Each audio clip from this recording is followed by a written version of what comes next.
as we pick up, the crew went from the town of Brisbane, set in the Queensland of Airship, which is the dwarven lands in the north that the Shadowheart Empire has come to a ceasefire with, has come to some interesting terms with. And after crashing there, I do, Coffee. I do. After crashing in Brisbane, after exciting events, they were taken in by the Canberra family, which they learned was sort of a short or corrupted form of crown bearer. And the Chroma Company was learning about the dwarves here of Airship, and especially in the Queensland, where the king resides. As the king and the queen are actually split apart for not for marital conflict or the like. In fact, they're rumored to very much, be in love and like to be around each other. They're a very dynamic power couple, but for reasons of presumed, their safety and the security of the dwarves who live under the king and queen in the Upova, which is the common term for the very large mountain in like the city in which the dwarves live. There was an assassination and a kidnapping that took place back when the early Shadowheart Empire was making contact with the dwarves of Airship. And since then, in order to secure the leadership, the king and the queen had been split. The king rules the mountain, but rules the mountain from the countryside. The queen rules the countryside, but from the mountain. And this makes sure that there's a promotion of cooperation and communication as the dwarves were learning to live above ground and not just hide and fortify, but they themselves to expand, to put out sort of these towns and cities as not just sources of resources, but communication and even scouting as a defense against the skyward and the land-trotting Shadowheart. So they discovered that the family that took them in from the wreckage was actually King Victor of the dwarves. And last session, the group met with the king and his 3 advisors and ended up choosing one of the 3 for their guide to go to the mountain proper of Airship. They got to choose between Auckland, Ewick, and Tasman. Each with 3 different personalities, 3 different knowledge bases, skill sets, and each of the 3 giving them a different experience, or a different presumed experience from Denales to Airship proper. Or I'm sorry, Denales is like the ruling part of Airship. This is New Denales.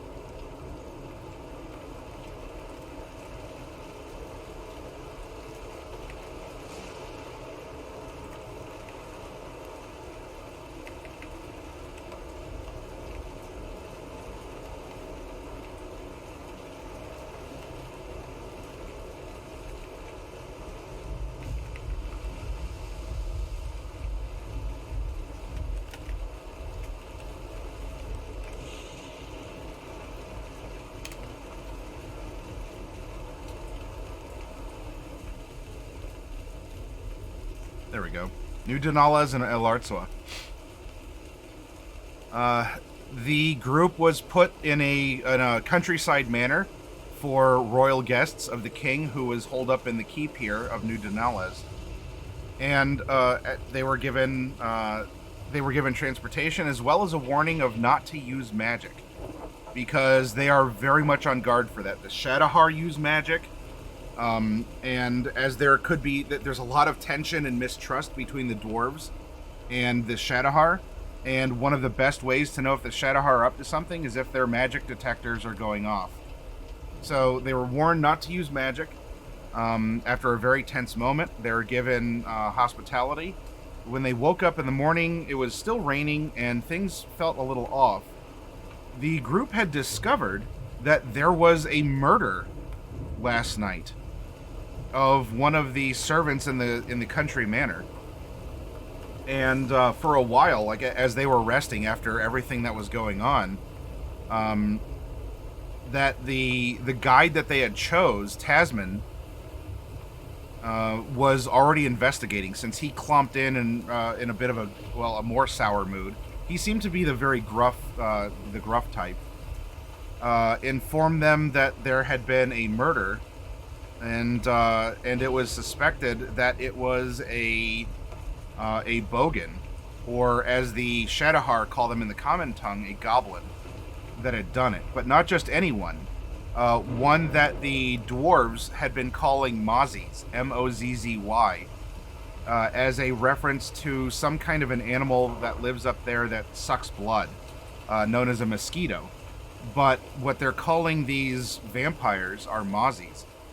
And so there was a Mozzie bogan that apparently had committed a murder, had infiltrated the manor, and so we have Tasman, who is searching around before the group had gotten up, so that he could get them on board the royal airship and take them to the mountain. In the search, it was discovered that Tig, who was a goblin in relation to the king, had spent the night with Bright, and actually had taken on some of her properties too. She had a very flush, like a pink rose tinge to her skin, as apparently these bogan are able to, over time, adapt to their surroundings in different ways, in looks and in physical features, or like in appearance. So like kind of coloration, and even apparently the number of digits, since she no longer had a fifth finger. Her pinky was gone.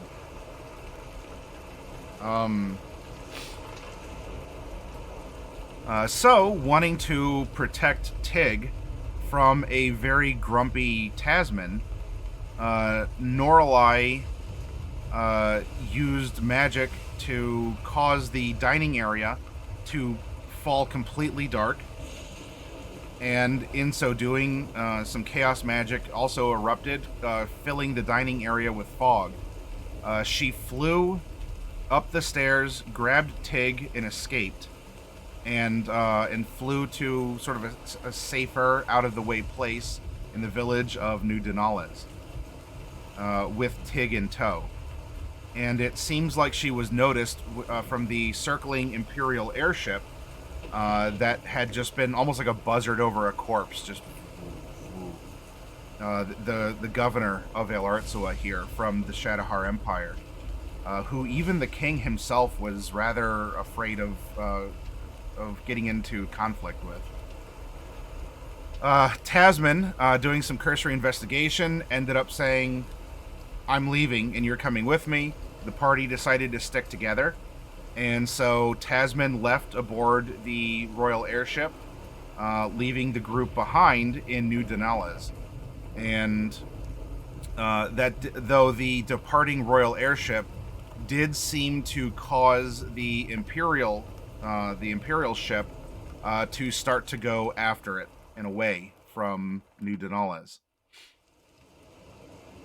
And so it is here that we will pick up. I will join Coffee and Darkwolf. Hopefully they have finished nomming at their respective home bases. We're going to go into... Hey, Shukan. Oh, Shukan, well, thank you very much for the bits. Is Shukan, if there's some sort of like a minor +1 that you would like to grant to someone, including me, if you wish, you may do so. With donos and bits, you can become a fickle god. And, well, it won't quite work like that, Shukan. You can assign a +1 for someone to use. Now, they can invoke it on a disadvantage, but it can't be specifically put onto that circumstance. But yes, you all can spend inspiration, or if you would like to tip through a dono or bits, you can have different effects on the story. All right, so we have one to Mordecai and one to Norallie, and mwahaha, one to me. All right, well, let's drop into the super secret chat room and find out what my players think about your generosity, Shukan. Oh, hello. Oh, hello. There we go. Hello. Now, do I need to refresh? Are you two on cam, or are you off because you're still nomming? I'm on camera. I'm off because I'm still eating. I don't mind munching in front of other people. It's a mukbang. I sometimes do it. It just depends on what I'm eating. Let's try hitting reconnect. And there's a coffee. All right. I see a matey. Yeah. One to the next hello, kobold. chat. Well, Shukan, that... We haven't run into any kobolds ever. Yes, right now kobolds are not known to exist at all. So, Let's give it to Tig. It's the closest thing to a kobold. yeah, so there is a goblin. If you would prefer to grant a +1 to Tig for something, you can do so. The gobbo works? Okay. Yeah, I'm sorry, Shukan. Kobolds... I'm not saying kobolds don't exist, but there is no known contact with been a confirmed species. in character. Yeah. It is a mystery. What is a kobold? It is a mystery. Where is Zellawatsa?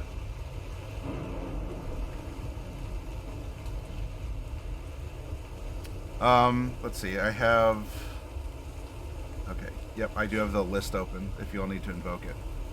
Alright, well, the 5 of you are in a rainy village here in the hilly countryside.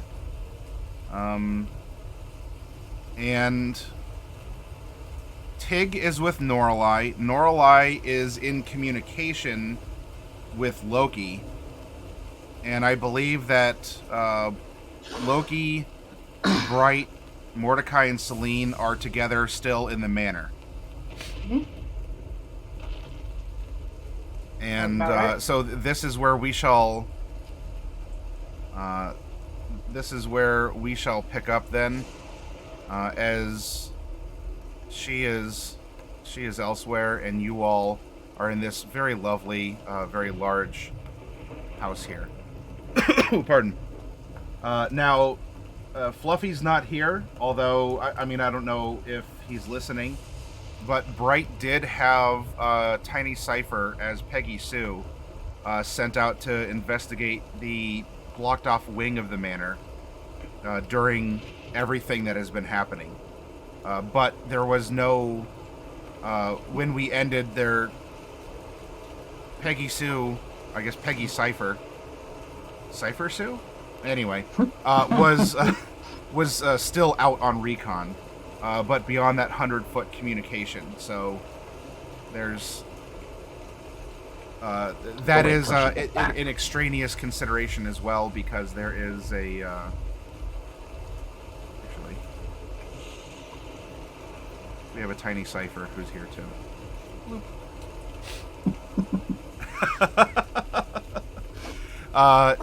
It is rather early morning. There was a breakfast available to you all that you could still eat. I mean, the boat has gone. what do you do from here? Well, that's up to you all. But That could go with. things had proceeded on. There is light. It's not blotting out the sun or anything, but it is a rain with occasional thunder coming down, as maybe it's a rainy season or it's just what the weather is up here in the Northeast during the summer. But water is flowing. It is very wet and humid, though refreshingly cool. And you also had seen riders that were quickly leaving the town, and they're heading out of town. Most likely they're riding to the keep. And it's not that the dwarves don't have magic. I mean, maybe something like a sending could have been sent, which kind of sounds redundant, even though sending is itself just a noun for a spell. But a sending could have been sent, but there are also just physical riders that appear to be departing as well, that were dressed in royal servant garb, similar to the woman who drove your cart from the keep to the manor last night. Mordecai and Selene probably were still enjoying some breakfast. Okay. And when all of that was going down, waiting for someone to come and collect us to go board the ship,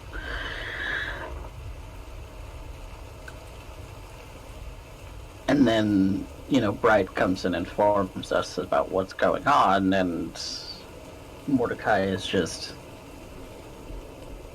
face palming right now. Mm-hmm. Oh, Norallie. I have that effect on people.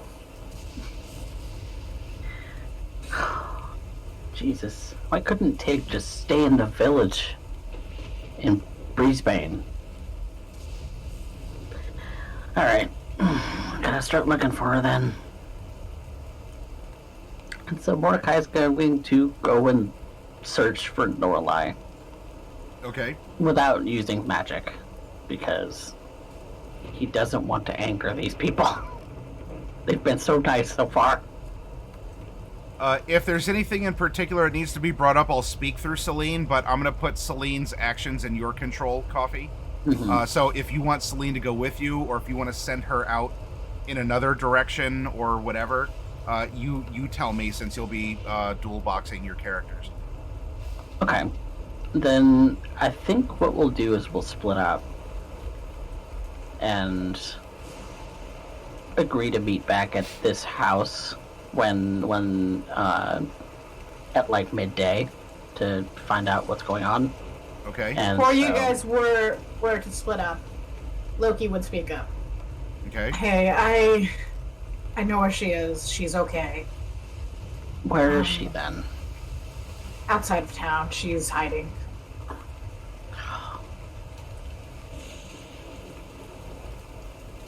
Okay, then let's go find her then, because now we don't have a ride to the mountain.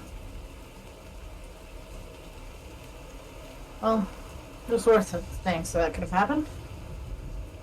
Look, I don't want to go anywhere without her either, but this kind of, we can't be splitting up like this. She knows that. Yeah, she was concerned about the goblin, whatever they call it here. Yeah, and that goblin really should have stayed back at either the keep or in Brisbane. Yeah, there's a lot of things that people should do, but don't. Right. Well, let's go find your troublesome sister. Apparently she's your troublesome sister, too. Yes. It's true. Oh, Yes, that is very true.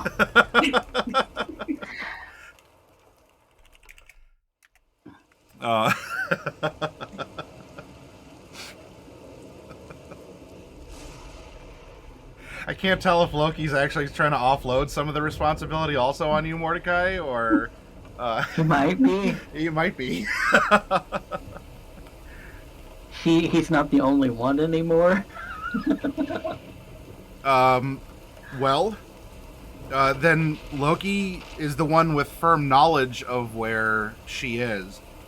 Is he going to lead everyone there, Darkwolf, or is there, pardon, or is there anything else that? I don't think anything else is of concern at the pressing moment. So we'd be like, all right, follow me. All right. And then we need to figure out how it is that we're going to get to the mountain, because what's his face couldn't wait.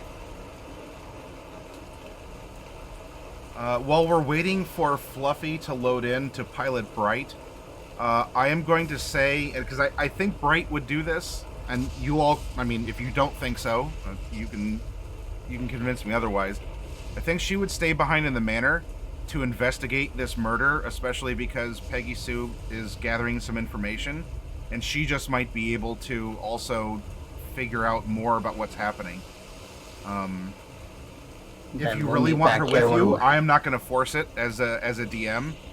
It's up to you, but I am proposing that she would actually stay behind in order to investigate. Because if Loki already knows where Norallie is, then, and you two are going as Mordecai and Selene, I don't know what else she's going to add. Then we can I'm wondering if she would, because it does sound like her to investigate, but I wonder if she'd want to split up. I don't think that. Well, I think like, Mordecai's made it expressly clear that we really shouldn't be splitting up at all anymore, because who knows when something from Shunnaruth is going to attack us. But does Norallie's brothers want to go get Norallie, and then Bright and Selene can stay behind at the manor? That might be better. If that's a better split than just Bright. Mm-hmm. Yeah, I think that's what's gonna. That's better, because I know that with two missing players and not a lot for us to do for them, that having them stay behind and maybe do a roll is a. So there are some meta considerations as well as to why this might make sense. Though in character as not well. Attacked. But I think mean, look, both parties have a cleric. There's if things hit the fan. I will say though is that they're not going to be intrusive about it. They're gonna, they're probably going to observe through Peggy Sue, or as, out of the way as they can, because they don't want to get in the way. I would imagine that both Selene and Bright are, smart enough to realize, this is a thing they're investigating too. Let's not get in the way. All right.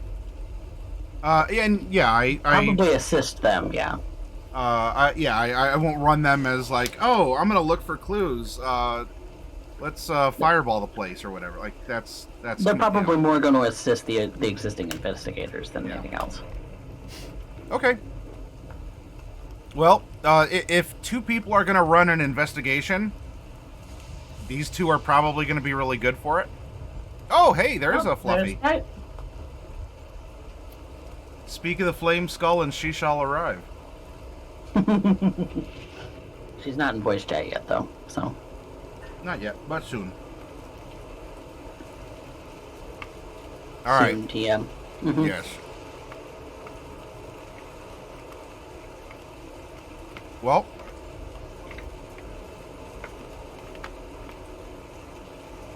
Sorry, we decided to have a couple mints here and they're being super crunchy. Anyway.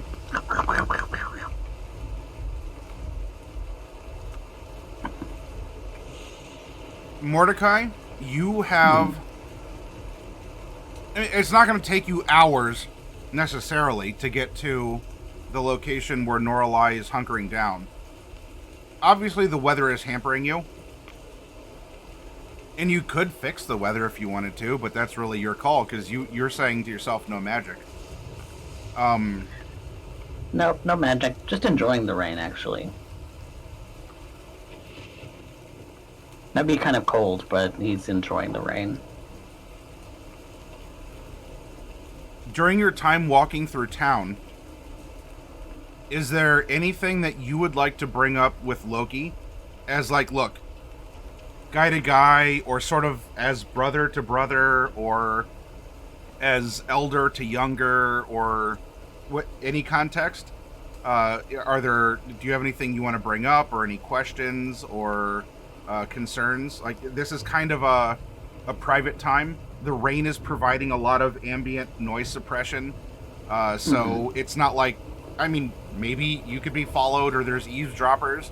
Not that there's really anyone out in the streets, both due to the rain and it being morning time. But it does, despite being so, you're in the public and you're out in nature, but it really has that feeling of being close. Like you're just in a room together. It's just that the room is always traveling with you as you two are walking in the rain and wind. But you have an open window, a prompt, if you will, to put Darkwolf on the spot. I mean, to ask Loki questions about himself or even Norallie. And if I have to speak through Loki's mouth, I can do so as well. But well, the same goes for him too. The Mordecai is obviously concerned about, Norallie and why she's getting involved with Tig, and not just letting Tig defend for herself, because she's a goblin, and so far it seems that they're pretty self-sufficient species. So yeah, I noticed that Norallie definitely has taken a liking to Tig. And she's always had a penchant for small, helpless animals. Or creatures. But always kind of adopting them in a kind of a pet kind of way. Yeah. Well, I mean, with her orphanarium idea, I think she's matured to a little more than care for things more than just as a pet. I mean, that's true. I don't know.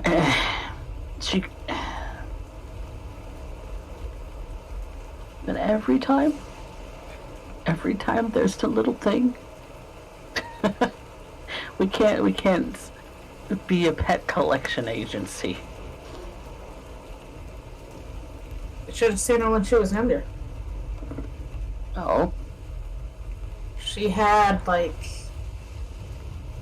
just a small horde of mice.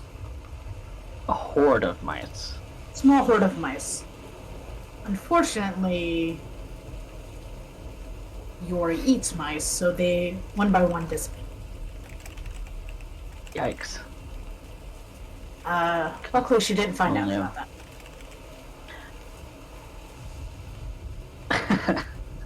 I'll keep that between you and me. Please don't. I bet she was devastated, though.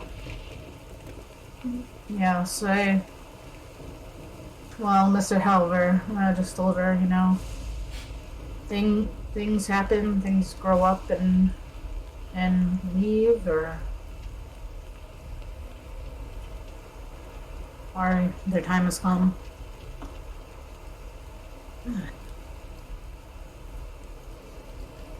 Speaking of Mr. Halver,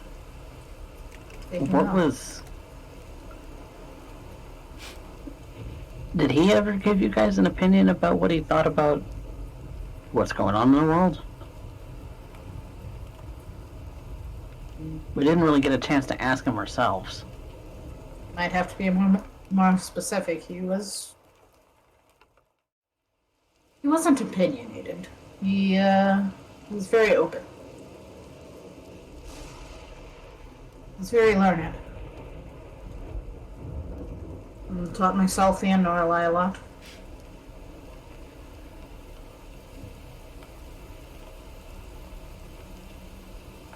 So what led you to go away?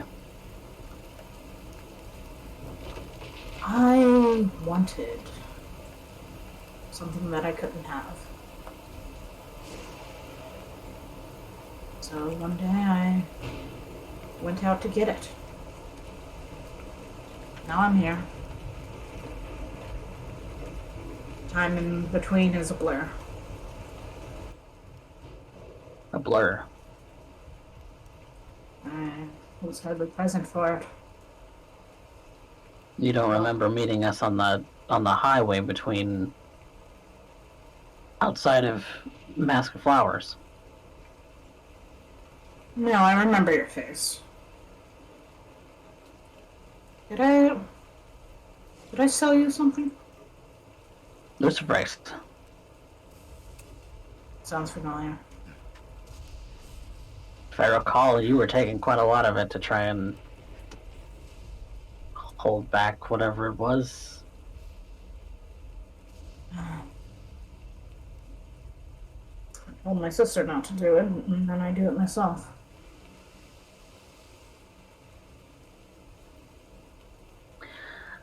I know what that's like.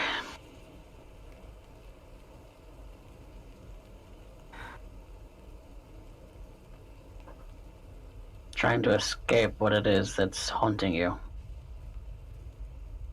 It's, I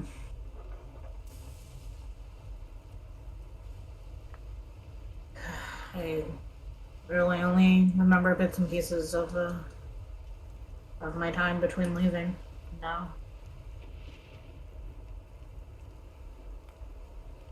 Between now and then, you made a deal with Shona Ruth.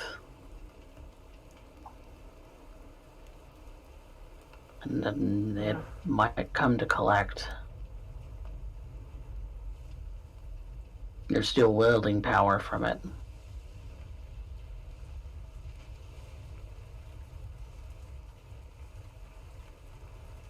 Maybe. I really, really hope that doesn't take you away from Norallie. No, I won't let it. Not again. She can't lose you again, Loki. She's lost too much already.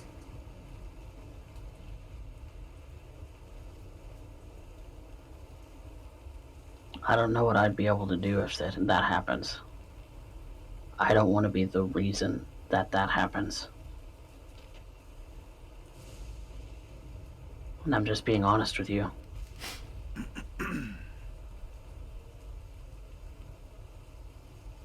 She doesn't want to think about it. She doesn't even want to discuss it. That these are real possibilities, given our profession. So, she's delicate like that.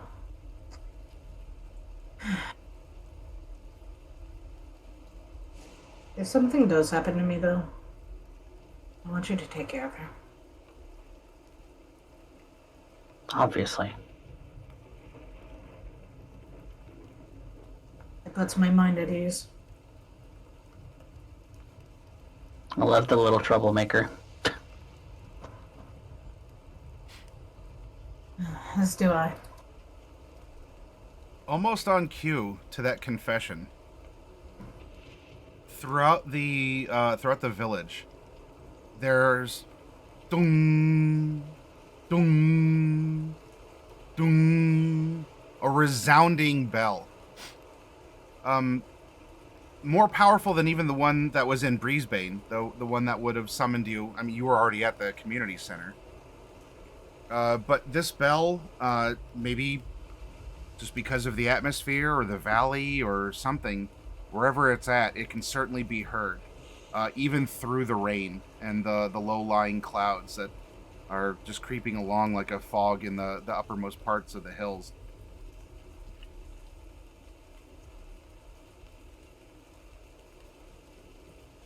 Well, let's hurry and find her, because we might be being called back.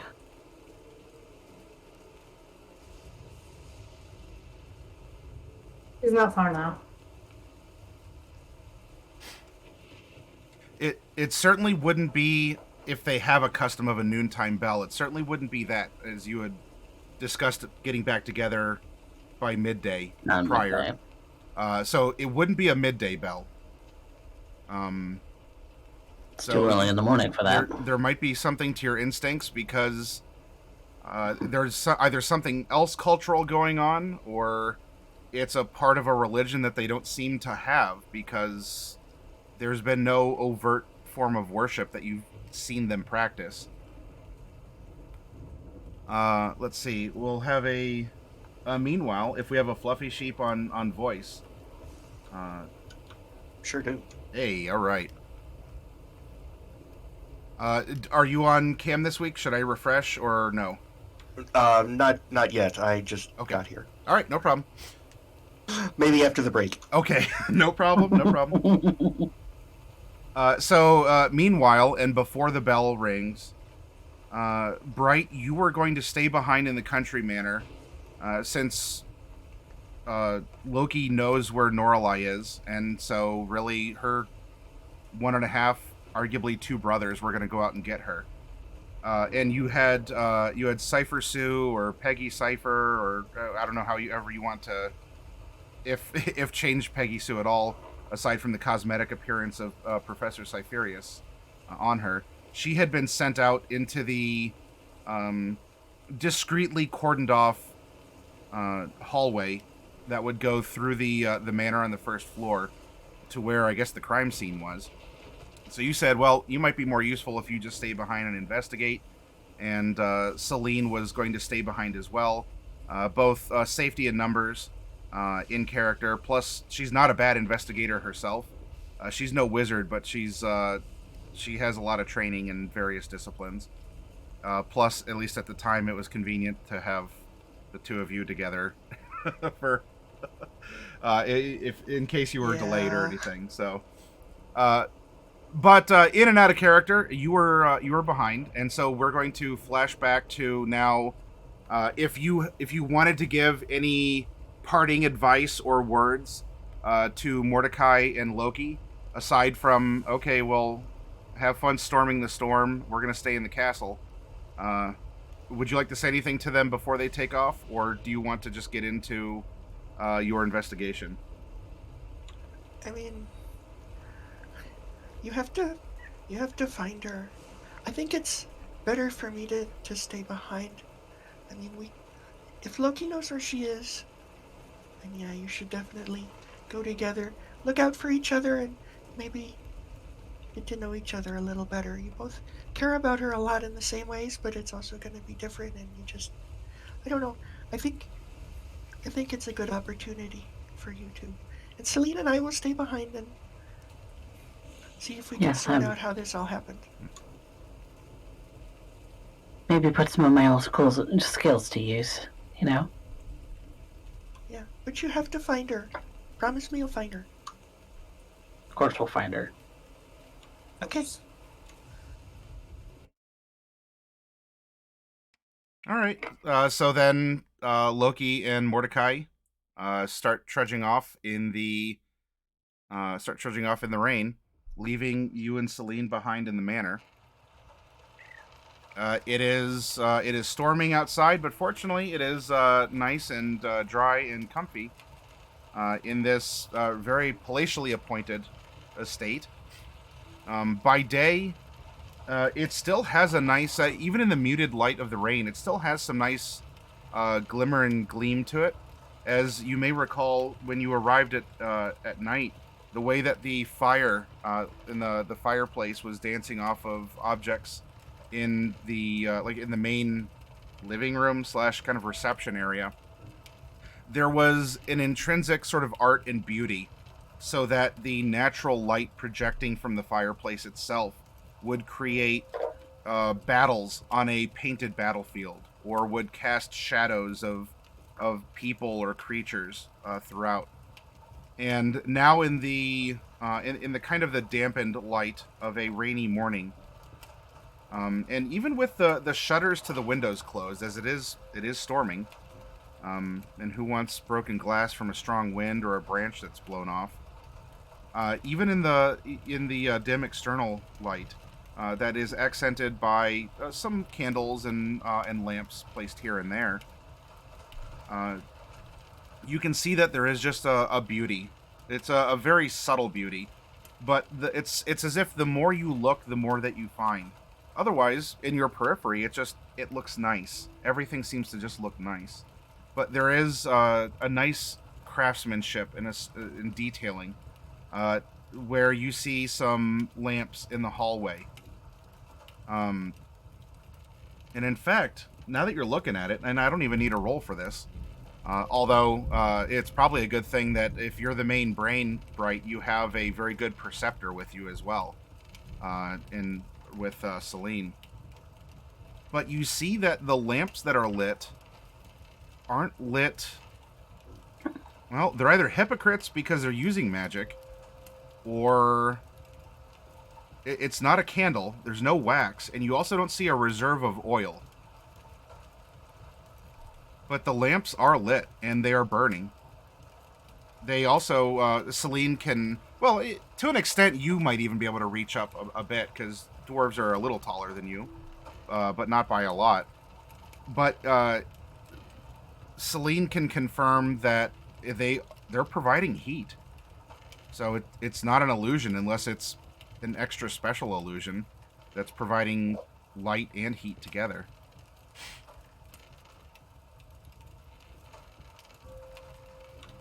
Well, maybe they're I don't want to say prohibition, because I use magic sometimes and I didn't get in very much trouble. But maybe their aversion to magic doesn't extend to items. Maybe it's only like magic that they cast. 'Cause maybe maybe it's okay for them to forge it. Because all of us are carrying a significant portion of magical items. It could just be the casting of a spell that triggers their alarms or something. Yeah, I think so.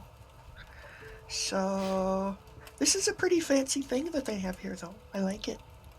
I mean, I've got my doodad, right? My crystal, and it's kind of the same, but it's also kind of different. For one, this one's always on. Mine, I have to fuss over it. Which crystal is that? My crystal ball. Oh. I can look at people through it. Oh, Sometimes, yes, anyway. that. Sometimes I forget the number of things that you carry. Yeah, it's good that gnomes have the proportionate strength of ants. We can carry a lot.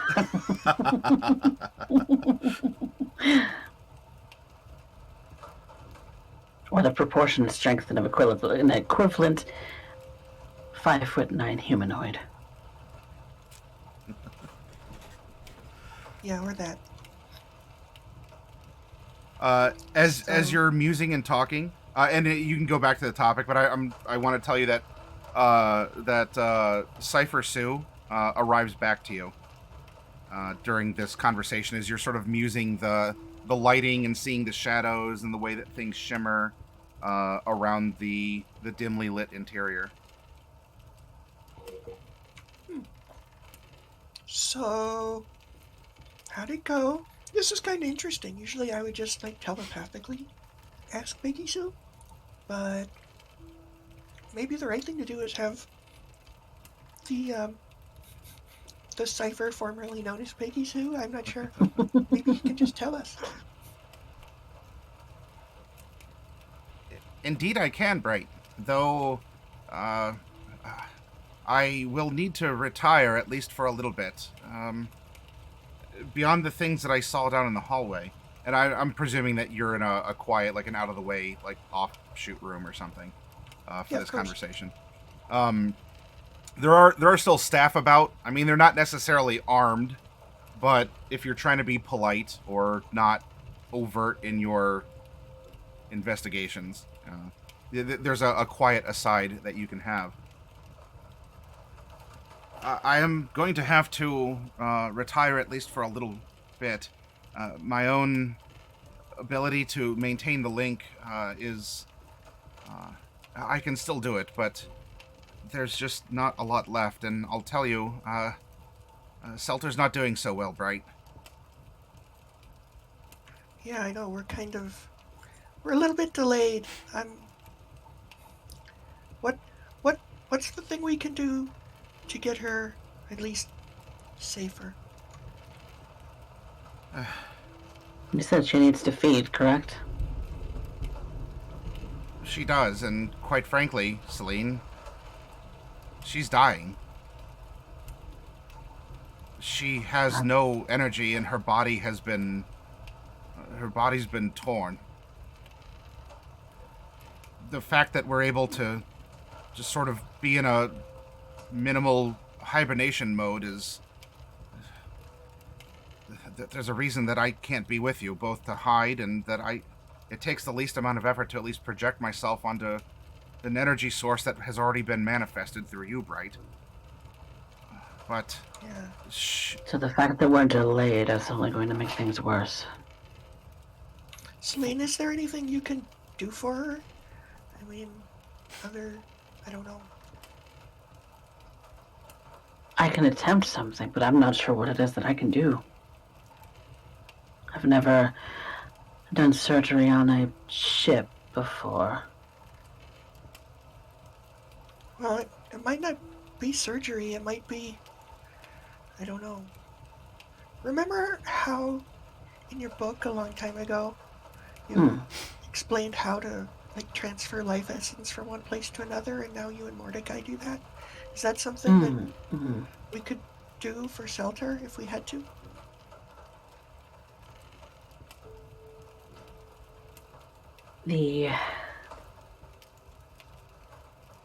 I don't see why it's impossible. It's certainly possible. I don't know that I have enough in the tank. Yeah.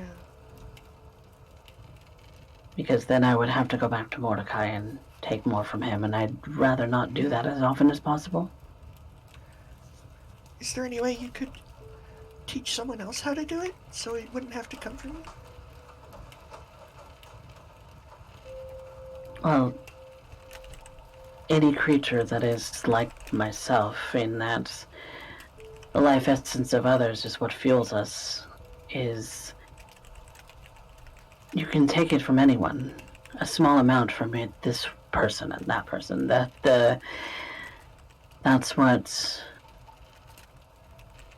the man in the mountain did from all of those at the monks over the last millennia, decades. Who even knows? Yeah, I have trouble keeping track of time myself sometimes.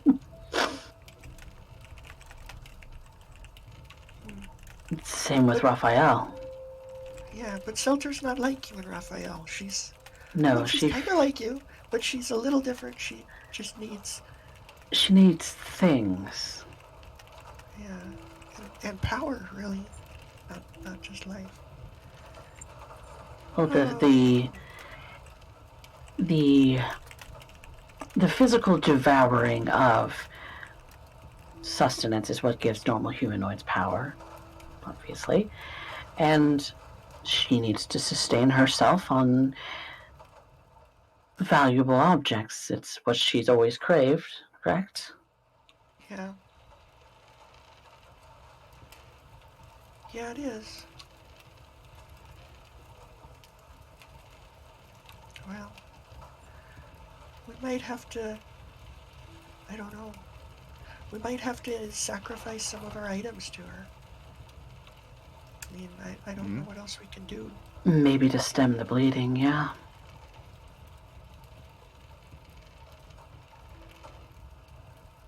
I don't know what it is that any of us could offer her that would be sufficient for the time being. I mean, I have a few things. I have a little bag of tricks that I don't use very much. I could give that up. I mean, it's fun. I can pull fuzzy things out of it. It's adorable. But You've yet to use it. Well, I mean, I might have released some mice in the kitchen. but surprise, yeah. Why am I You know, not surprised? I just realized that today back home is a national holiday among the gnomes. It's called All Oh. Pranks Day. All pranks. All Pranks Day. You'll Yeah. have to teach me about the traditions behind that one because I'm not familiar with gnome culture. Well, I mean, I'm pretty much what you see is what you get. But yeah, and there's not even anyone to celebrate it. But back to the topic at hand. Mm-hmm. I think maybe, I mean, if everybody has something like that, we could try it. It might not be. I mean, it's just enough to keep her alive, right? I would just hate to give up. I mean, I have my staff of power. I have my crystal ball. I'm sure those would go a long way, but I hate to give them up because I need them. Right. A lot of the things that we have are things that we need, and if you hadn't noticed, a lot of us don't carry anything super extraneous. Yeah. It's not like we're carrying a bag full of gold. We don't have a massive dragon hoard to give her either. Yeah. Or at least, Yeah. you know, storybooks say that dragons keep hoards. I don't know if that's true or not. No, she always likes to have a hoard. I mean, did you ever see her treasure room? Of course she did. Yes. Yes. Well, so that's what she likes. You know, it's funny. I don't think it even really matters if real dragons keep hoards or not. She believes it, and that's why she wants it.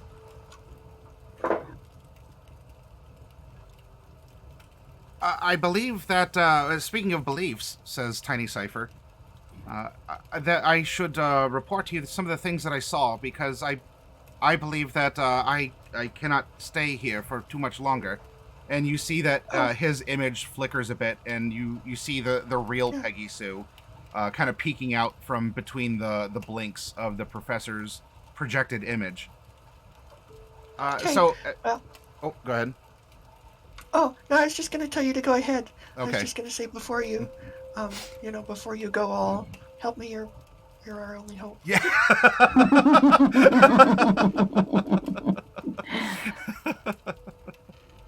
Yeah, and you don't want to bonk Peggy Sue. I think she has 1 hit point. You might pop her. He holds up his finger. All right, as I have observed, there was in fact a murder. Something very grisly had taken place in one of the, I'm presuming, the servants' bedchambers, down towards the end in a servants' wing, which itself is very lavishly appointed. They may be in service to the crown, but the crown seems to take care of them. But there was evidence that a window had been opened. The room was very wet as it had been raining, but the way that it had latched, it had been unlatched or somehow broken into. And there was blood and violence, and signs of it anyway. An outdoor window, you mean? One Yes. going out into the wide world? Okay. Yes, yes. The at least this particular servant actually could view the hillside. They were not kept in some dark, out-of-the-way place. And it would appear that there was, well, whatever had done it had, I'm going to presume, claws, given some of the marks and the signs of the struggle or conflict that had taken place. There were some slashes that seemed to have a consistent sense of spacing to them, and, Yeah. How big were the slashes?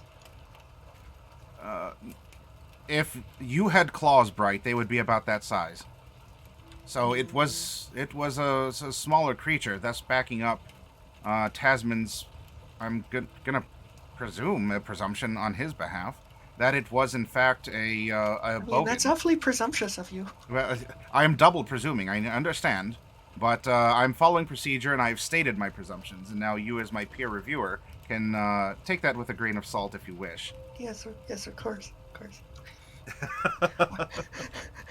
he starts getting distracted, going into professorial, like, collegiate referencing and Yes, so forth. And then, I'm is- sorry. He blinks again and like, yes, let's get back to the issue at hand. Be sure to have the correct footnotes in the bibliography. It's always the worst part. Okay, I haven't so thought about that since thesis. yeah.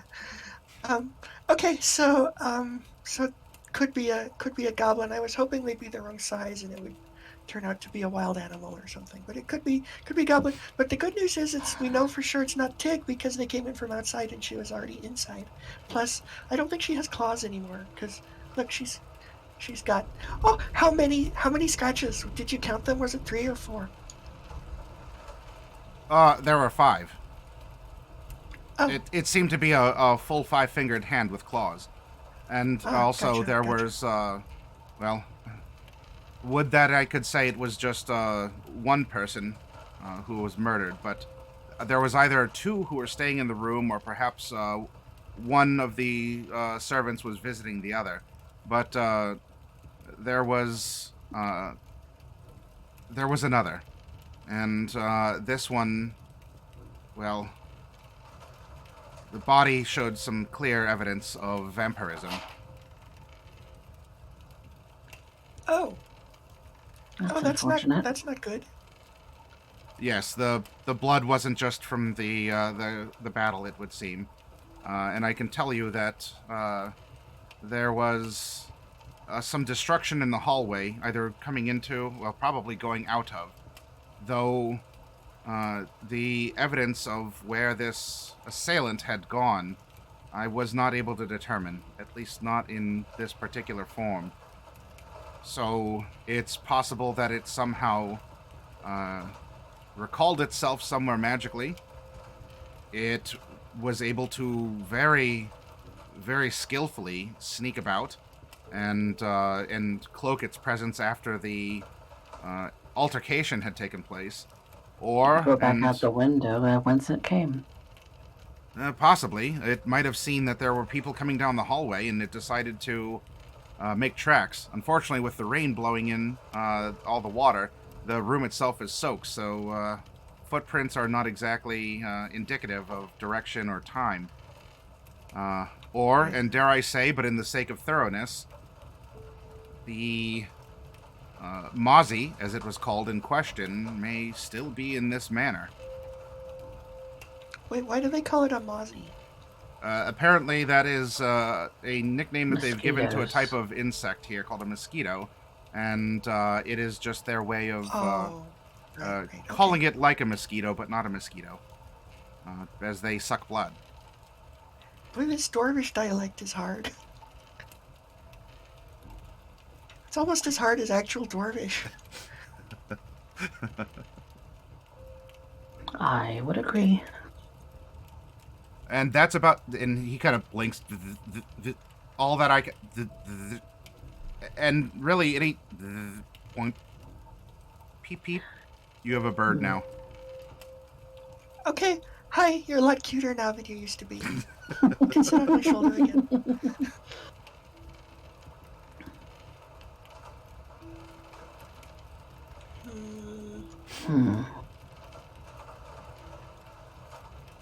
Okay.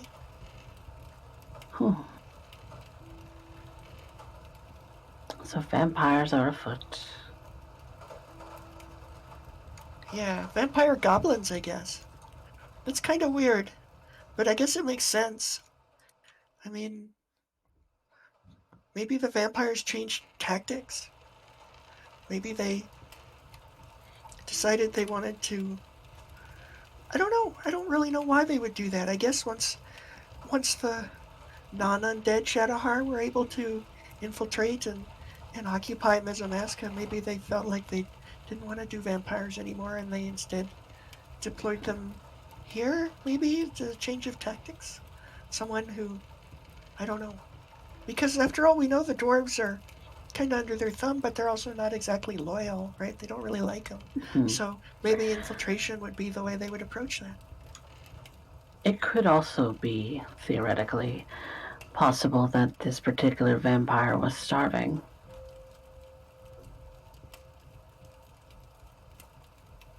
I don't think we've witnessed Mordecai get to that such dire straits, but it's always a possibility. I mean, Trying to got claim close a blood out couple of of times. desperation. A couple of times, yes. I have fallen victim to one of those times, I think. Yeah.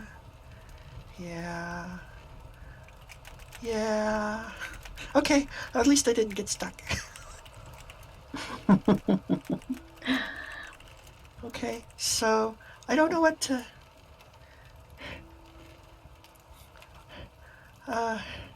What do you think? Do you think we should? I mean, I think we can trust the professor's report. The crime scene description was very thorough and accurate. So now the question is just maybe we can make our way around outside and see if there's tracks. I mean, I know there's a storm, but we could always try. And again, I'm not sure about the use of magic. That's the hard part. If they don't want us to use magic, it's going to be harder to track things down because I'm not very good at that sort of thing. You know, We'll just have to with rely on my our own eyes. senses instead of magic. Yeah, I'm bad at that. Bong, bong. But you're better. Bong. You usually notice things. Oh, here it comes again. For you all, this is the first time now, so the timelines are syncing up. You hear the a bell timelines, okay. resounding. Okay. Wonder what that could be. Do you think we need to... I mean, they're probably... Usually bells like that call people to some kind of meeting or gathering. Maybe we should observe it. Maybe they'll expect us to be there. Maybe they'll want to talk about goblins. Maybe we could learn something. I don't know. Let's see if there's people around.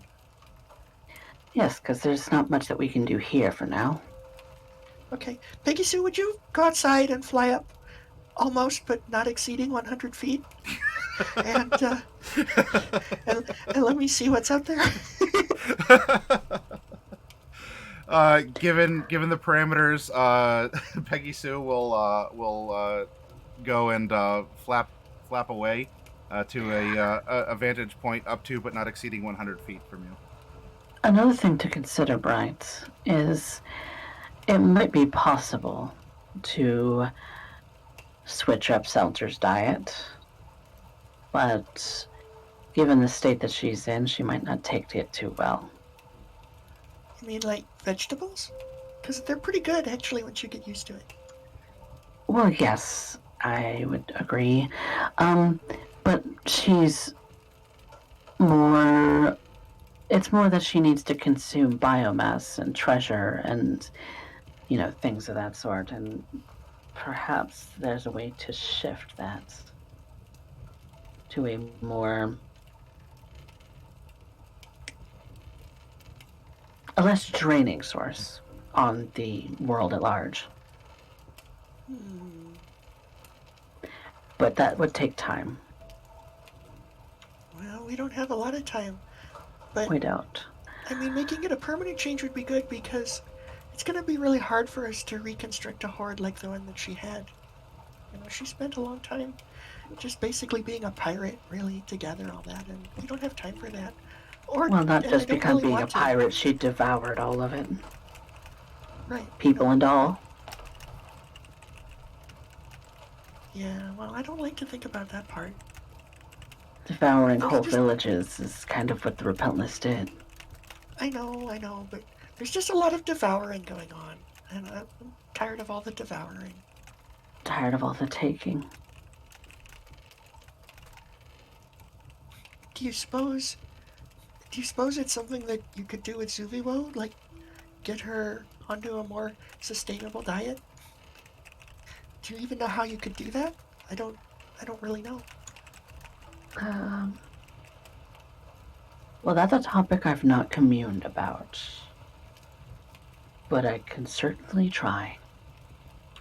I mean, at the end, all food comes either from the land, right? It comes from the land. That's where it grows out of, and everything else comes from that. And so, gold is mined out of the ground. Trees build homes, and homes are, you know, Are we talking about her devouring a whole forest? Because that could be the route that she would need to go. I mean, it's better than a. I mean, I don't really like that either, but it's better than a village. Why does she need to devour so much? It's not sustainable.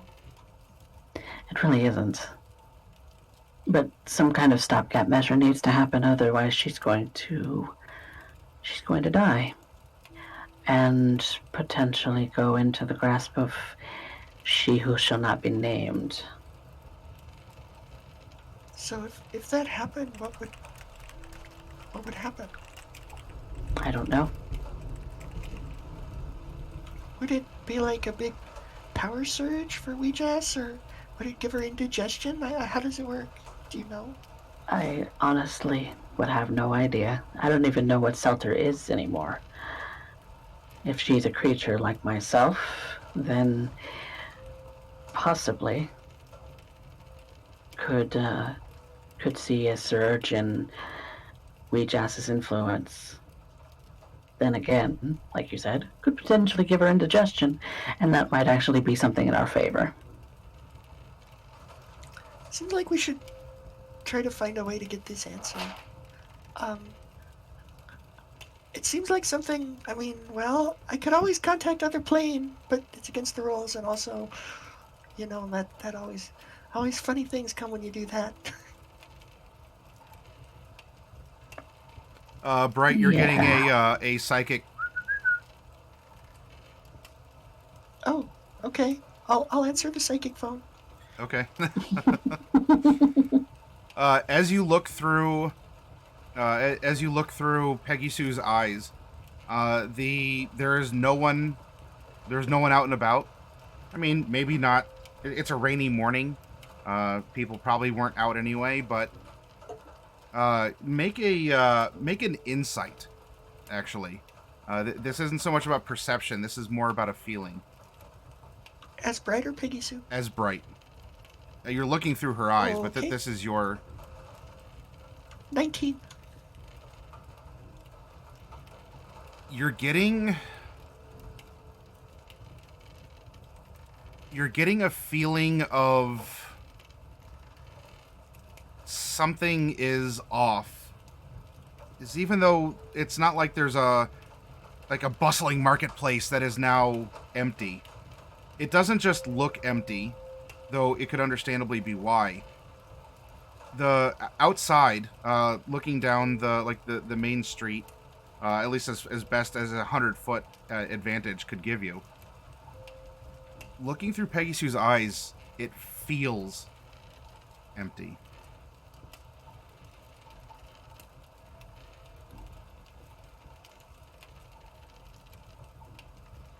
Yeah.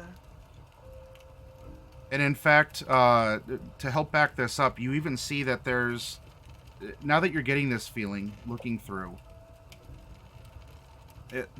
Peggy Sue, as she just sort of is glancing around here, because you're controlling the senses in a sense,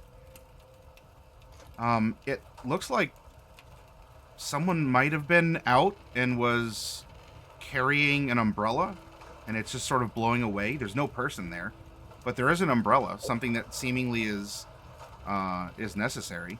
Now there is some wind, but nothing has been... As far as you've heard, the shutters have been pulled, but they haven't been rattling off their hinges or anything. But that's adding to this kind of creeping suspicion. And there's a couple other things where it looks like someone might have dropped something, but it's just sitting there. Okay. And how is the easiest way for Selter and I to access this location? For Selter? Excuse me, Selene. Oh. You could just... Let's see. Because we're talking about as the bird flies. You'd have to... So you'd go outside your 100-foot range, but you'd have to sort of go, out through the front doors and around, and walk around the manor to where the road would end at the manor as, a source of things to be brought to. It could continue on to the keep as well, but it's the last building on the road. And then, so yeah, you can go around the compound. This is why it took her a little bit of time to maneuver, because she was trying to find a good place to put herself that would be within 100 feet in a sphere to you, and also get a good vantage point. So yeah, you can go outside in the rain and maneuver around a little bit to get a better ground view, and get back within 100 feet of Peggy Sue. Yeah. Well, I mean, Peggy Sue's mobile, so that's not the hard part. It's Well, I don't know just if you want her to getting be static, as like, okay, so here you are, and we're gonna come to you, and then go from there. But yeah, you can always summon her back to you. That's fine. Or move her. Yeah. Okay, so Selene, we need to go. Peggy Sue found a clue. Oh, It's a Peggy clue. Let's go. then let's go investigate it. Yeah, we're gonna have a little bit of a walk, but it's not that far. I'm never averse to a walk. Yeah, but nothing good ever happens on them is the thing. Well, we're not alone. Well, there's that. As Okay, let's go. As Selene says, we're not alone. You leave the little side chamber, like a little parlor reception room, and as you're walking through the manor to the front door to leave, bright, all of your senses now, not just the sight, but like we're talking your sixth sense, your feeling, your emotive capacities here are now really tingling, because there are no sign of manor servants.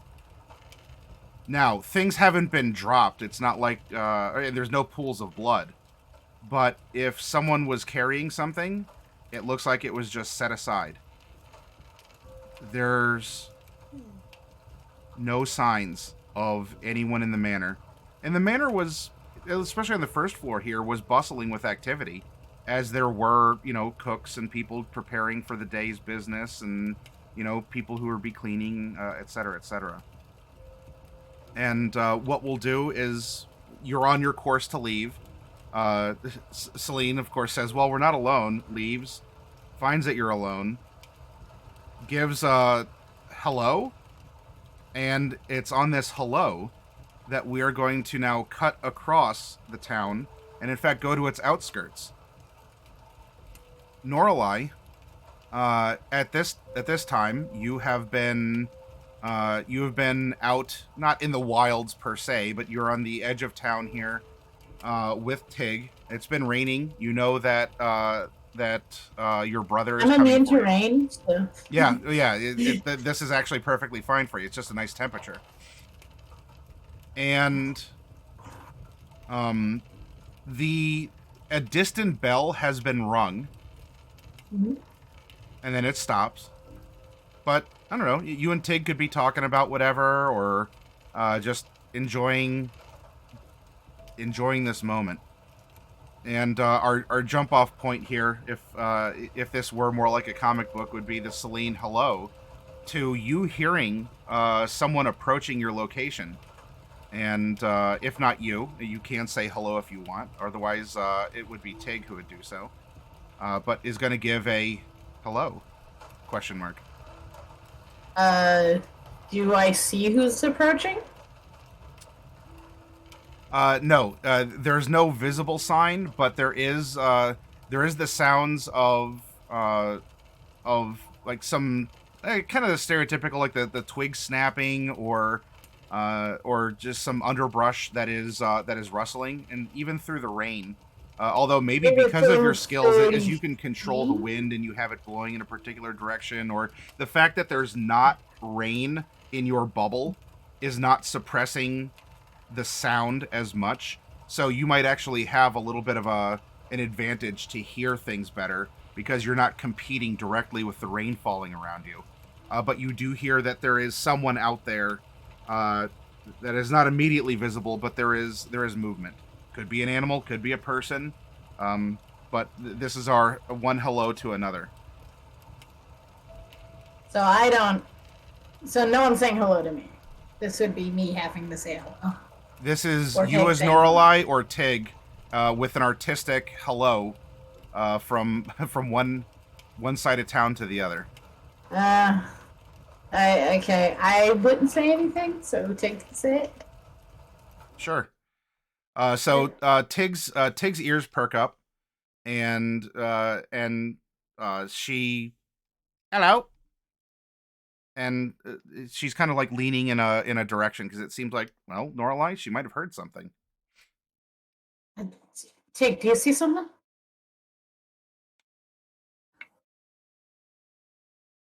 I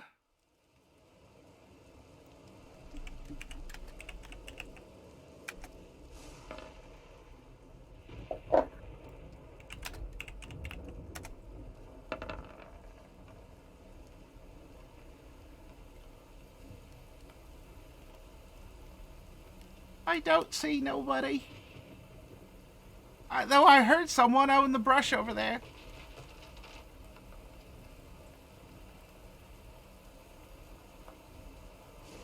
I'm gonna grab Tig and just like quietly fly up into the tree. Okay. Try to see Whoa! what She moves. screams as like you grab her and start floating up. Tig, come on. We've been doing this for like 20 minutes. It doesn't get any easier. I'm not used to this. Just shh, I got you. I don't have great powers like you do, Norallie. Shh, shh, shh. It's fine. It's fine. Shush. All right, so you're floating up with a noisy goblin. Yes. From the bush, there is a voice that calls out something. You don't know what this voice is saying, Norallie. Although Tig's ears perk up. I don't quite understand what he's saying. It's definitely goblin. We Or don't want to Bogan. interact with goblins. We don't want to interact with them. So shush, shush, shush. We're hiding. Make a perception. Perception.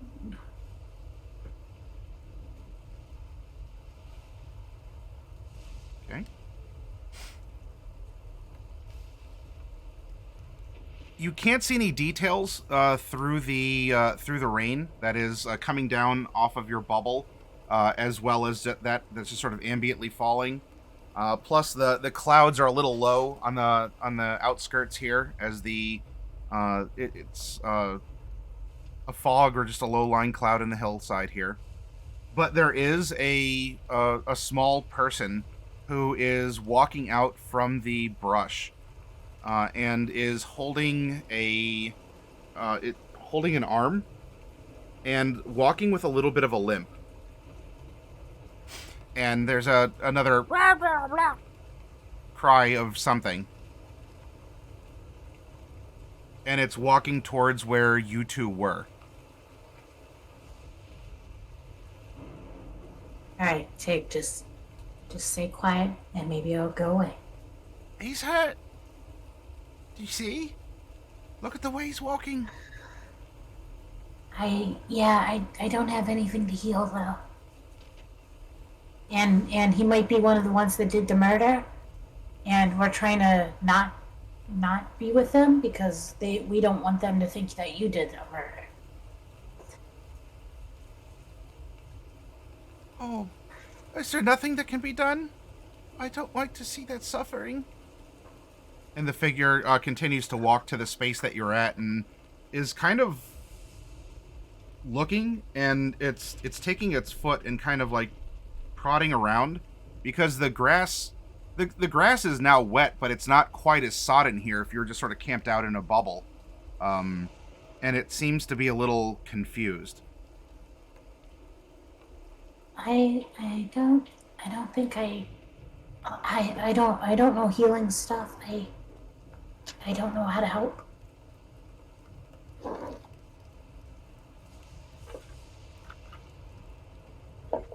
In Shadahar Common, it cries out, "Hello? Anyone there? I really need help.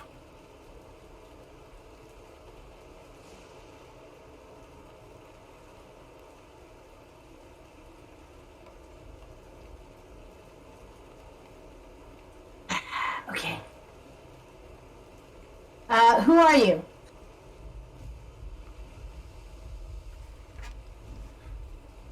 There's not an immediate reply. Who are you?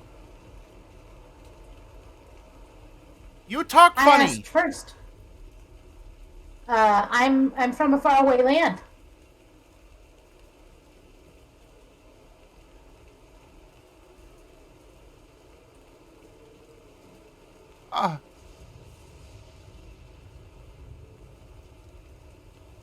I'm Tack. That's what you can call me. Hey, Tack. What happened? Why are you hurt?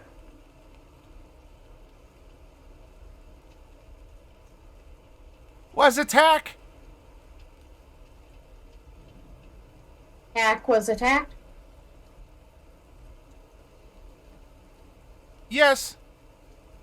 By what? What attacked Tack?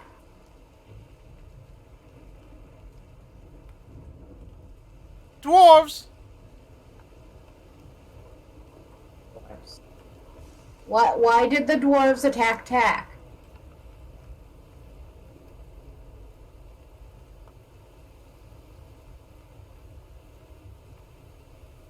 I don't know. We was in bush and wagon passed by.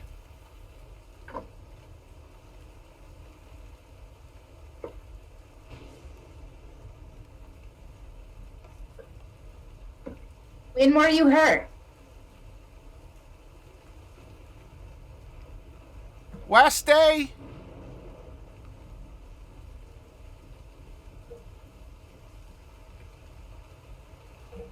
Did you attack the wagon? Please, I need food. It hurts.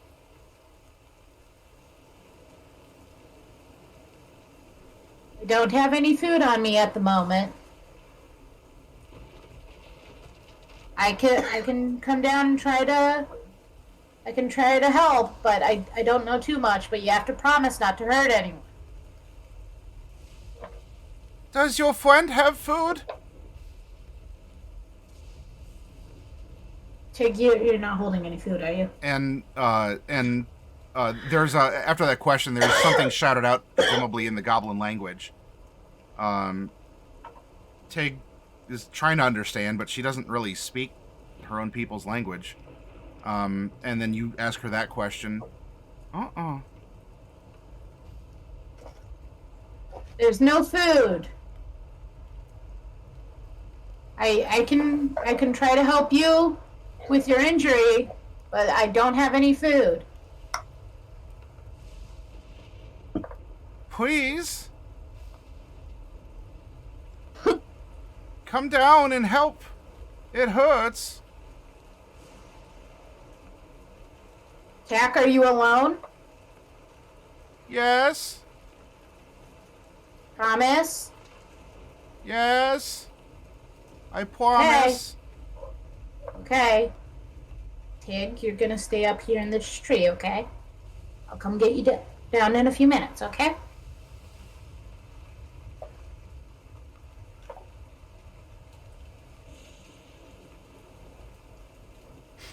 Oh, you're gonna leave Tig up in the tree?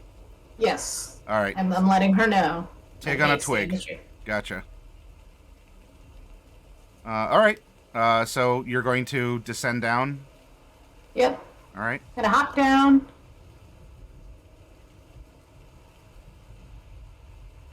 Oh. So I'll just hop down in front of him. Sure. As you descend down in your rain bubble, Tack's eyes are like they're very he's drenched, obviously. They're like very watery, but they open up as you just are descending down from the trees. Actually, I want to hop down just normal. Oh, all right. So Sure. hiding the fact Make an acrobatics. I can still fly for a landing, just so you know, but I'm just hopping. Oh, that's a nat 20. There you go. Sure. You could have whatever landing you want. Do you want the superhero? You land with like a fist and a knee down on the ground, and you stand up. It's raining. This is Terminator style. Like you materialized in the past, and lightning is coming off of you. You tell me how you land. So she just like plops. She just plops down, just leg straight.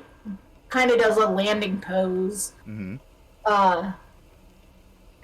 It kind of seems like she shouldn't have been able to land like that height, but she's fine. Ta-da! Okay. Where's your injury? Well, Tig is clutching its Yeah. right shoulder. I'm sorry, not Tig. Tack is clutching his right shoulder. Okay. Can I see it? Yeah, Tack kind of hobbles forward a little bit. Okay. Is this gonna hurt? Well, I have to see. It's not gonna hurt yet. I just need to see what I'm working with. The bogan / goblin very carefully walks towards you after being in complete awe of your landing, coming down, and is kind of looking down and kind of fearful. And as it's getting closer, its head is down, but it's kind of looking up, rather pitifully. And as he's approaching, you can see that he's drenched, obviously, but this creature does have a similar kind of a withered appearance like the other ones did. Maybe looking a lot more like the brush, like bushes and kind of has a brownish green coloration. Though is a little bit more gray. Could be something with the fog. Or just, I don't know, goblins have a weird color palette and ability to blend into what's going on. But this goblin does have consistencies to the others that were on the road that launched the attack. But anyway, that's as Tack is getting closer, then that is what you're seeing. Shyly, kind of like looking down, looks up to you, and as you're looking at Tack, his eyes widen more, not in surprise at your expert landing, for both skill and cool factor, but roll. I don't know, your choice, insight or perception. It's the same either way. Let's go inside. Okay. Maybe he is just in absolute awe of your presence, because That was amazing. His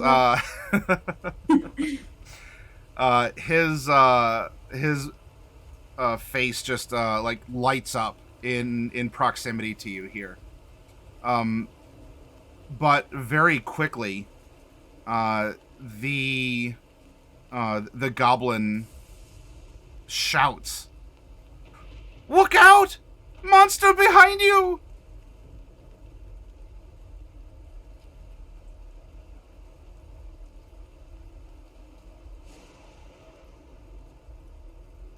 I'm gonna take the dodge action. And I'll turn around. So as you turn around, there's certainly rain, and there's, I don't know, the brush is kind of moving, but that could be the wind.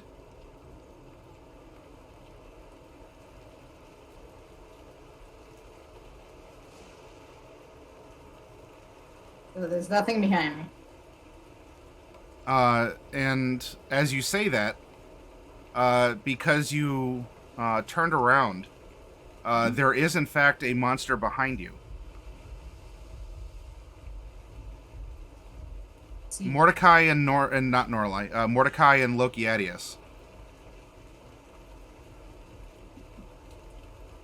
You two are talking and walking through the rain and making your progress through the ever diminishing not that the town was, thousands of people, like Brisbane as a town is a metropolis compared to the village here. And even the small cluster of homes that was the village center had been increasingly growing sparse. There's a couple other houses of people who might just be woodsmen or people who do more like mushroom hunting or gathering summertime berries, or just dwarves who want to live in the woods, just sort of away from everything. So there even were houses that were further up on the hill and deeper into the countryside, the further you get away from the village square, not even the town center. And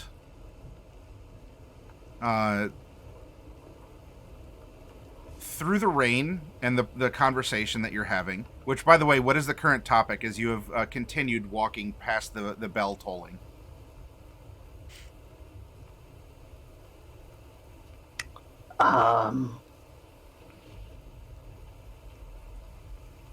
Yeah, I don't know. Mordecai probably would have been trying to get to know Loki a little bit better. Trying to understand him and his and Norallie's relationship and that kind of thing. Just kind of get an understanding of what his new adopted little brother is like. Okay. So it's more of a, with the intention of bonding, it's just sort of some light questions, like a getting to know you. Yeah. Okay. Yeah, very much like that. Okay, sure. As you're walking,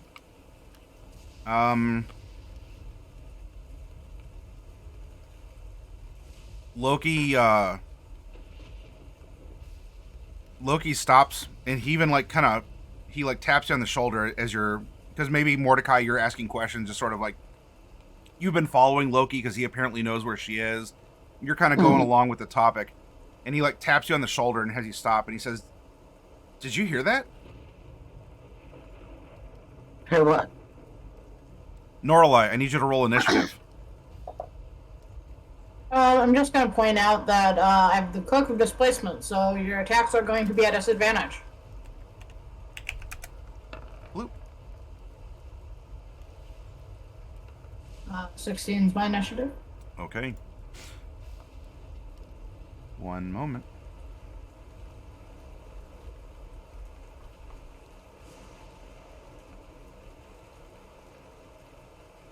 It's also taking the dodge action because I saw this coming.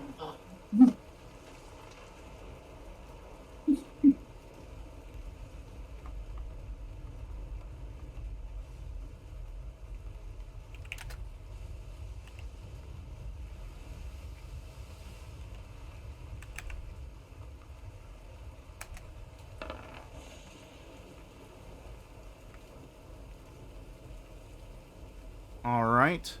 What is your AC?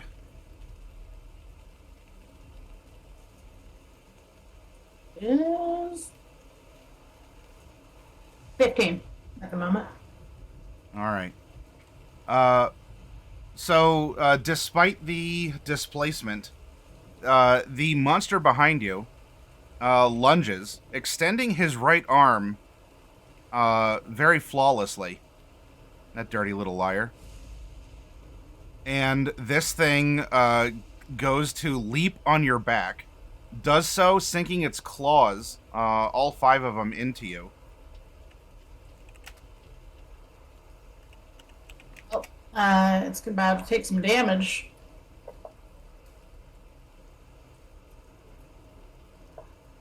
As a reaction, static shock, which is my hellish rebuke.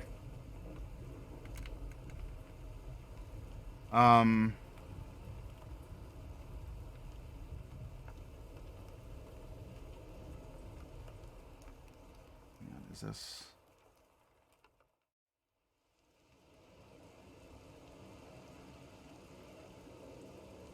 Instead of dealing, I need to do that instead. All right. I'm sorry. So on this hit, this is not going to deal damage. The option is damage, or it is going to initiate a grapple. So it initiates a grapple on you as it jumps onto your back. However, this, if you want to hold on to it, if it does hit, will be dealing damage to you. So hold on to that. Because it's either slashing damage, or instead of it, I can initiate a grapple. And I need to roll at disadvantage. Oh, wow. All right. Well, so you have a goblin that jumped onto your back from behind you, quote unquote. It grabs on, and it goes to bite your neck. And as it does, it miscalculated because you are shining, shimmering, and splendid. And instead, its face is right next to yours because it bit over your shoulder where your neck would have been or was to the illusion. And Norallie, you can see now that because this thing is so close to you, and it just went in for a bite. This thing, it has big vampire fangs, and in this state, it has glowing eyes, and like you're getting big Mordecai is a vampire vibes from this thing. So it didn't damage you, but it is grappling you, and it is on your back. Okay, because I did not take damage yet, you still have the disadvantage with my cloak of displacement. Okay. And okay, it didn't attack me. Yeah, they were attacks. If you have anything that triggers off of attacks, it just didn't damage you. It didn't damage me. Or if it's something in contact with you, because it is grappling you. You have a little Yoda thing on your back. Now, that being said, while you're figuring out what you're doing, because you are going to go, obviously, next in the initiative, Mordecai and Loki, as I hung up on the moment, because I didn't know what you'd hear, we needed to figure that out from the delivery of the delivery of the initiative roll and whatever was going to play out from that first surge. Oh, it's just going to have a big, sigh. Really? Oh. Well, apparently you're not going to hear Norallie because she's just going to sigh in the middle of a rainstorm. But you are going to hear a small voice scream out, maybe in fury. Like, it's not like a, help me or anything. But there is faintly through, there is a, like a roar, but from a little thing. And Mordecai, you and Loki. So I guess Dark Wolf roll initiative for Loki as well. But I need Loki and Mordecai in on this. All right, so a 13 for Loki.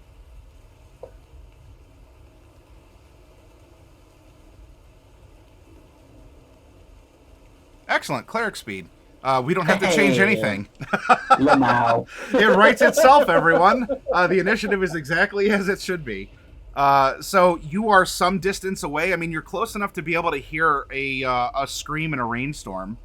But Loki knows the way, and it is his turn.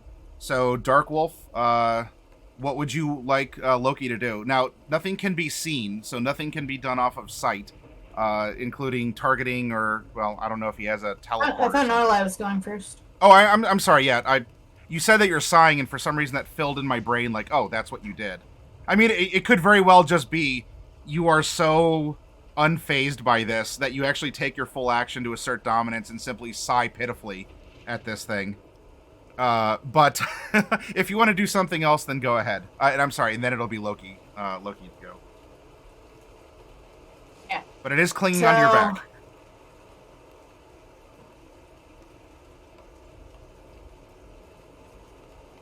Check this real quick.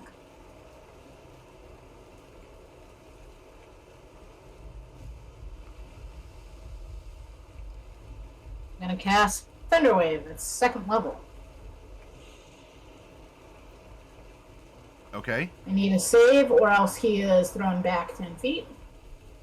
And I mean, on top you of and that, he are pretty much sharing the same space, because he is on you. You have a goblin that's grappled onto your back. grapple. I mean, grappling doesn't say you can't be force moved. Well, right, but for sake of targeting, it's on your back and effectively in your same space. You could Thunderwave... It's each creature in a 15-foot cube originating from me. Not from my space, from me. So... okay, I'm sorry. Maybe I thought that was, I'm sorry. I bet I was thinking of, Thunder Wave instead. That is them. Or, whatever your other one is, the Clap. Clap. Clap. Clap Okay. doesn't have a push. Okay. Then, never mind. And then on top of that, Heart of the Storm, he's going to take 10, half rounding up, 10 points of lightning damage for upsetting me. Okay, noted.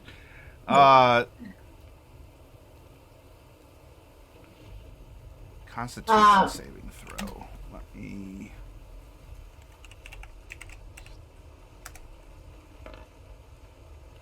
That is not enough. No, that's a DC 19.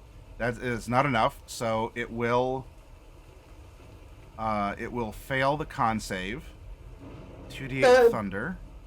So Noralie's just like, It's 4. really? Boy. And Okay. just... So yeah, and I'm just sorry, instead of the thunder... Instead of thunderclap. Yeah. She's just like, boy. Yeah. And Alright. a wave of thunder and a flash of lightning strike this poor goblin. So then Mordecai, I guess the trigger for Loki going, wait, did you hear something? Might have been that faint goblin cry. And then both of you, very clearly from a direction ahead of you, hear a crack-a-boom that was not related to any of the recent lightning bolts that had come down from the sky. Oh, that's probably her. Yep, probably. Now, this creature then, because it was originating from you and not like, again, in my mind, I thought you were like almost like trying to like get it off your back and like thunderclap, but it would have like been you trying to. But anyway, you clap back in a sense, the goblin off of you, who is blown away and kind of like lands and is doing like a little spin in the wet grass. But its claws are digging in, so it's still it's upright, bearing its fangs. And this thing, it does.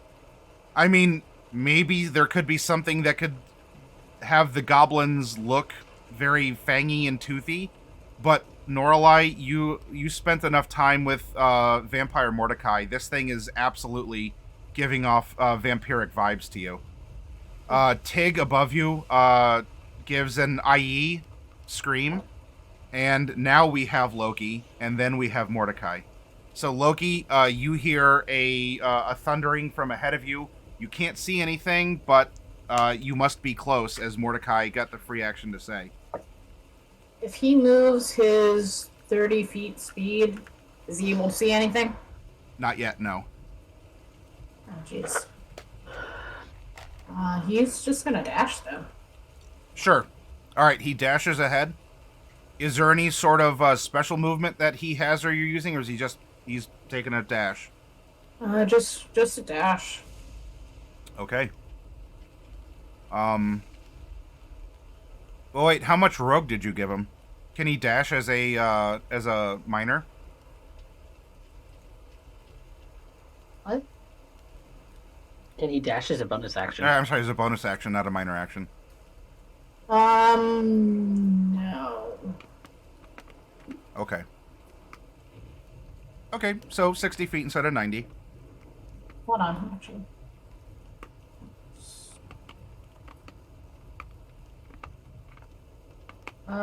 Doesn't look like, but I'll double check his thief stuff. But go ahead. All right, Mordecai, Loki just takes off. What are you doing? Take off after him. Sure. All right, well, both of you, I believe, are dashing at the same speed, so you can keep up with each other. It is a bit uphill. Things are slippery, but I don't need any sort of acrobatics, at least not in the moment. And you're making progress. We come back to the top. We have a vampiric goblin 10 feet away from Norallie. And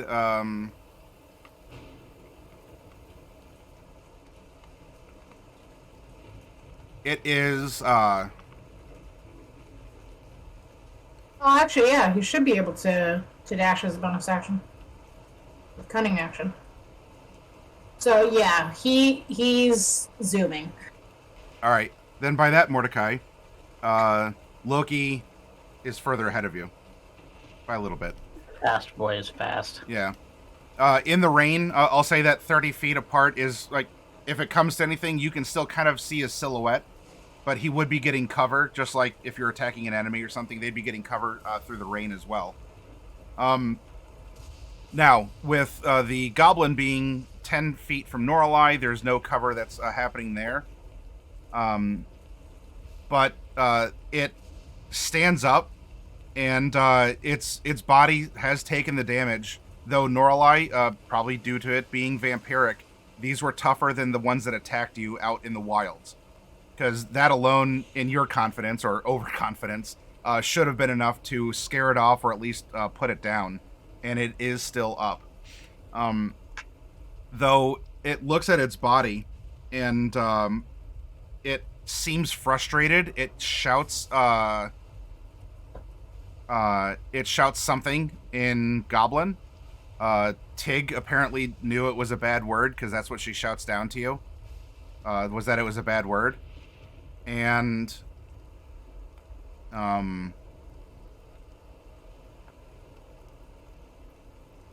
the goblin is going to look and jump. Like, it'll start running, and it'll jump onto the tree and begin to spider climb up the tree towards the sound of, oh, that was a bad word. And Norallie, you're going to hear a scream. Wait, wouldn't it get past me then? You blew him back 10 feet, and so he's moving around you. Oh, he's... Okay, so he's, like, giving me a wide berth? Yes. Because I was figuring that I was, like, right in front of the tree. Yeah, like, you blew him away 10 feet. He's going to move around you, jump onto the tree, and spider climb up, and you're going to hear Tig scream. Okay, Tig gets +1, just so you know. Norallie, we're on to you, since that was its turn, was to move and to... So now how far away from it is me? Huh? How far away from it is he? Well, given the movement, I'd probably say 30 feet at a diagonal, because he had to move around, and then he climbed up to the top of the tree where you left Tig.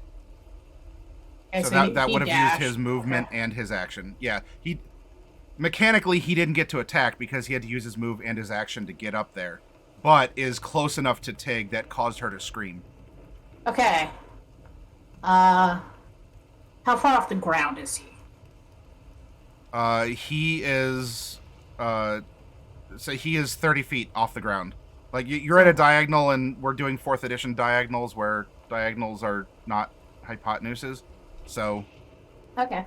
So, I'm going to fly 30 feet up and 15 feet away Okay. from him. I'm going to cast Lightning more. Okay. I need a strength saving throw, please.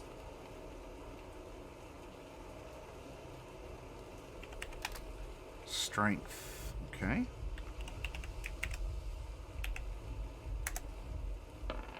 Ugh. He is pulled out of the tree towards me, blasted with lightning, and allowed to fall. Ah! All right. So the lightning is for 18. The fall... 30 feet up.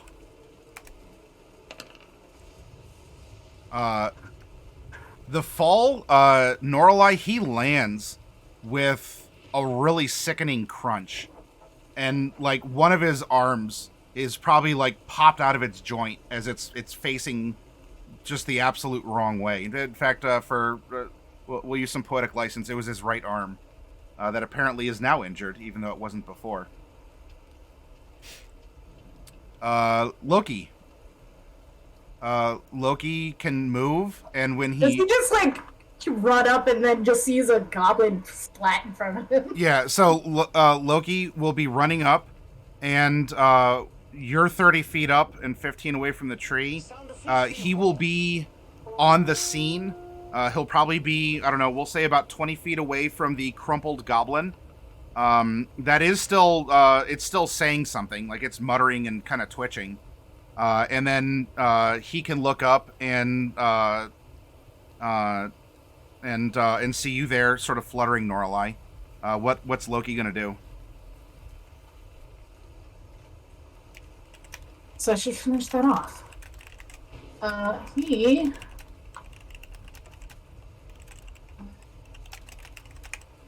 He's just gonna quickly Eldritch Blast it. I think he gets... Is it 3 or 4? That's a little... I don't know. You have the character sheet. 4. I don't... Okay.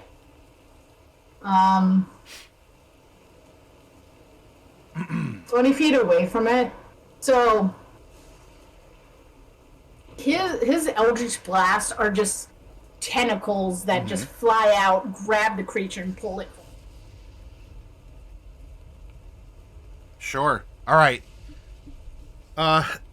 So these tentacles shoot out of Loki, like almost as extensions of his fingers in a way, as he holds out his hands, and wrap around this thing, who is trying, like, is using its claws, and you're just seeing rends in the earth as it's being pulled 10 feet close. So now the goblin is on the ground 10 feet away.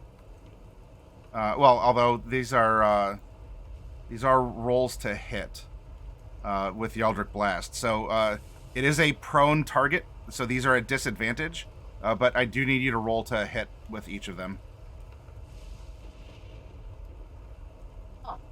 I didn't set that up then.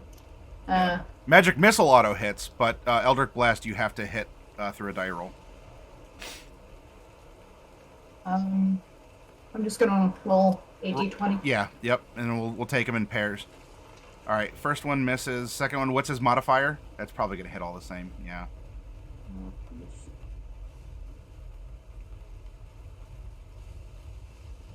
It's +3.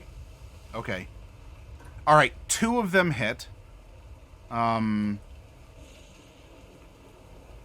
So yeah, 2 of the 4, it'll be the middle 2. So at least not max damage No, from the 4, but... I'm sorry. It's a +9 to hit. I didn't have sheet set up. Oh, right. all right. Still, only 2 are gonna hit. But still, that's 2. The tendrils are still gonna reach out and pull it closer by 10 feet as this energy is manifest in this moment. Loki is probably feeling a little upset at what's going on, and this thing is drug closer to him. Mordecai, It is your... Oh, well, unless... Well, no, because he moved and then attacked. So, Mordecai, if you wanted to, I guess, move and dash, you would be up on the scene, but you would need to move and dash to be there. So, what I will do, though... I don't have visual if I just move, right? If you just move... Not... Well, I'd probably give more like full cover because of the rain and the fog if you want to do something. But if you want a clearer vision or to see detail or you need a more direct line, then you would have to do it on a follow-up turn. Well, because I just need to be able to see them. Even vaguely.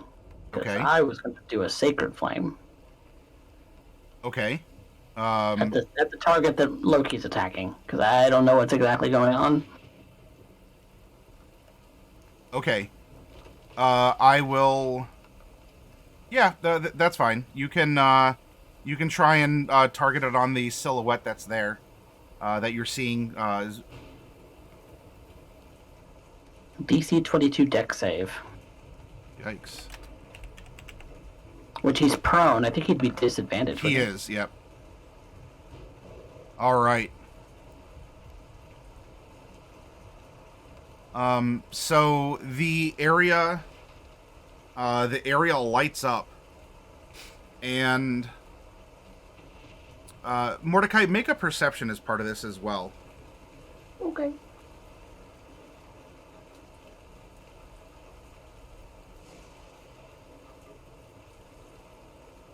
Okay. Average.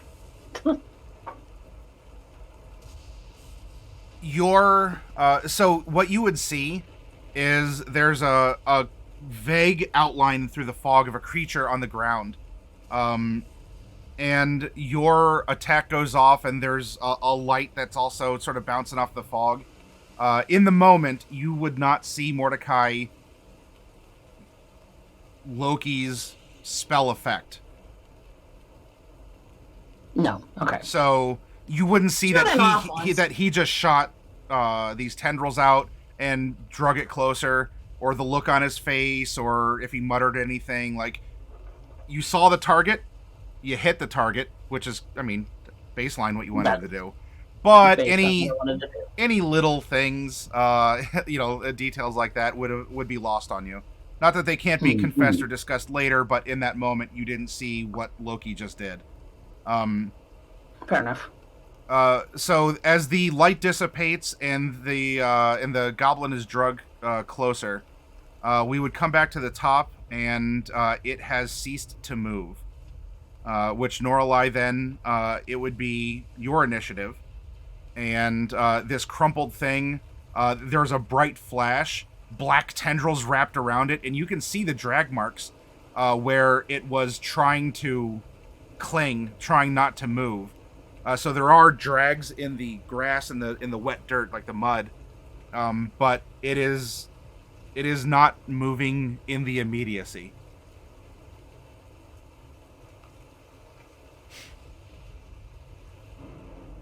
Hey, Loki. Thank you. Where's Mordecai? Back there. Yeah, Mordecai must be on the scene, but he would be extreme. Like, he's hard to see. You would have to actively try to perceive him. But that was a spell that he's used before, so he's got to be somewhere. But you can see your brother. I'll say that you can't immediately see Mordecai. Make sure there's no more around. I'm gonna be in the tree. And I'm gonna go comfort Tig.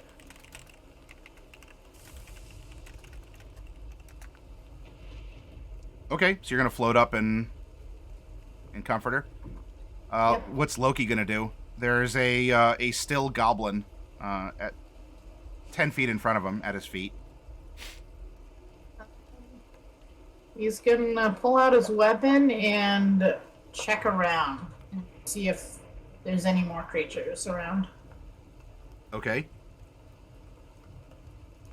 Mordecai, through the haze and the rain, you can see that you can see that Loki has his bow drawn and is just actively searching with a weapon. What would you like to do?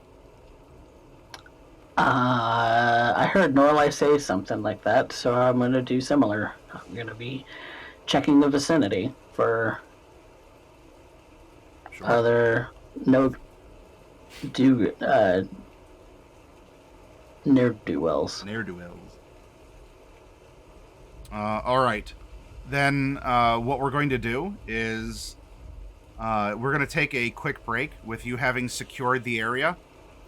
And the sort of the smash cut back to the village is that as Bright and Selene are leaving, of course, they didn't see any servants. And as they are leaving, they would also go on to see in the immediacy, and we can detail it by going back to them. But Bright's suspicion is confirmed that there doesn't seem to be anyone around. But let's resolve both activities when we come back from a break.